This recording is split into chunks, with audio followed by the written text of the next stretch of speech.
हम सोच रहे हैं, हम चाह रहे हैं, हम कोशिश कर रहे हैं कि जिस तरह हमने रमज़ान का रूटीन रखा है डिसिप्लिन खाने पीने के हिसाब से, उसी तरह हम अपने पूरे साल का रूटीन रखें। जो खा रहे हैं वो चेक करके खाएं।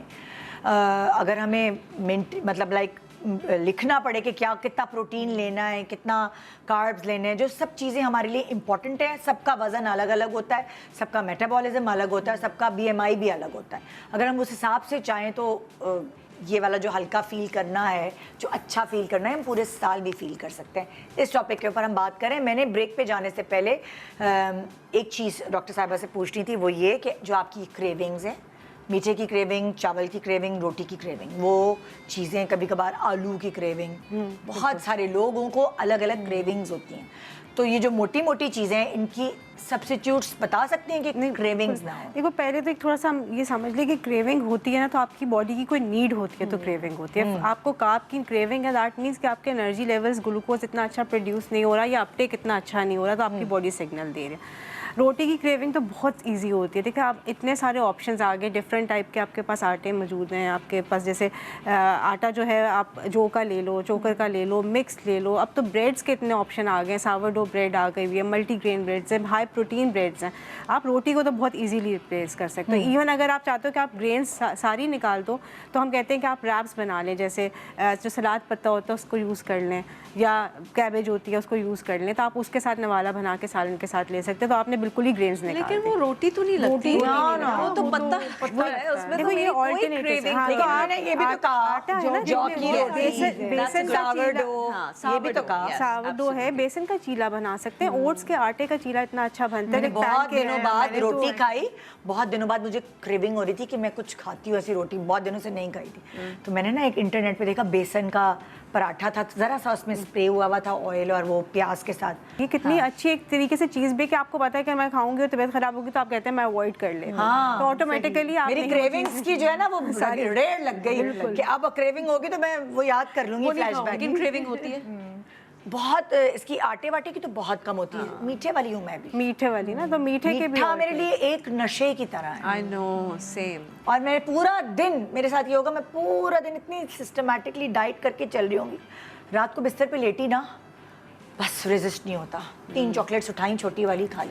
अच्छा, अभी तो आप एक रेजिस्ट नहीं, ऐसा लगता है जेल से कोई निकल के आई, उनका भाड़ में जाए। अच्छे चॉकलेट्स रखो ना। आजकल you have sugar free dark chocolate, stevia वाले, स्टीविया बेस्ड है, स्टीविया बेस्ड। अच्छा, स्वीट आपने बताई थी रोटी की क्रेविंग, अब आ जाए आप पहले चावल की क्रेविंग। अच्छा, देखो, चावल को मैं रिप्लेस नहीं करती बहुत सारी डाइट्स में। उसकी रीज़न ये है क्योंकि हमारा बहुत स्टेपल फूड है ये। और जहाँ पे मेरे पास इस तरह के पेशेंट्स आते हैं, और आई एम श्योर आपके व्यूअर्स बहुत सारे होंगे, लोग रिप्लेस नहीं कर सकते, तो आई टेल देम कि क्वांटिटी बहुत लिमिटेड रखें डे टाइम में आपने, ताकि वो बर्न आउट हो जाए। इफ़ यू टेक 6 to 8 और 10 टेबल स्पून ऑफ राइस, इसमें बहुत सारा सालन, आप दाल डाल दें, कोई सब्ज़ी डाल दें, वो आपके, क्योंकि आपने सब्ज़ी डाली, आपने उसके अंदर फाइबर ऐड कर दिया, वो एब्जॉर्ब देर से होगा। और आजकल जैसे ये बहुत कॉमन कॉन्सेप्ट हो गया हुआ है, हम लोग तो एज डॉक्टर्स बताते थे, अब तो इंस्टाग्राम की वजह से ये कॉमन पता चल गया हुआ है कि अगर आप स्टार्च को रेजिस्टेंट बनाते हैं, यानी कि आप एक दिन पुराना चावल यूज़ करते हैं, अभी यही पूछते हैं तो आपको, और अगर आप जैसे ये दोबारा से क्लियर करते हैं, अगर आपने चावल आज उबाले हैं तो आप उसको आज ना खाएं, आप उसको फ्रिज में रख दें और फिर आप कल खाएं, और ठंडे ही खाएं थोड़े से, रूम टेम्परेचर करके। Room temperature that also makes a difference. तो वो उसकी कैलोरीज कम हो जाए। आप जितने भी देखो, ये ब्रेड के साथ भी सेम है कि आप फ्रीजर में डाल दो, फ्रीजर में, and then use it because you make it resistant. उसमें जो है उसके जो कॉम्प्लेक्सेस, चेंज होती है, बॉन्ड्स होते हैं, वो चेंज हो जाते हैं, तो वो डाइजेस्ट देर से होते हैं। अच्छा, ये भी कॉन्सेप्ट है ब्राउन राइस, जो जैसे आप ब्राउन का आटा है रोटी के लिए, उस तरह ब्राउन राइस है, क्या कोई फर्क है? देखिए, ब्राउन राइस बहुत ज़्यादा कैलोरी डिफरेंस नहीं होता। अगर आप 100 ग्राम 100 ग्राम करते हैं, बहुत ज़्यादा बेचने के लिए कहते हैं, और वो कुकिंग में बहुत डिफिकल्ट होते हैं, खाने में मज़े के नहीं होते हैं, तो फिर आप पेशेंट को इतना जब डिफिकल्ट कर देंगे ना, तो वो 2 दिन के बाद डाइट छोड़ देगा, वो कहेगा मैंने करनी ही नहीं है। कुक भी इतनी देर में होते हैं, 2-2 घंटे लग जाते हैं पकने में, बहुत टाइम टेकिंग है। अच्छा, एक और मिसकंसेप्शन है जो प्लीज़ क्लियर करें, क्योंकि मैंने देखा है कुछ औरतों को पूरी एक वक्त में ब्राउन ब्रेड का पूरा लोफ खा लेना कि ब्राउन ब्रेड है, कुछ नहीं होगा।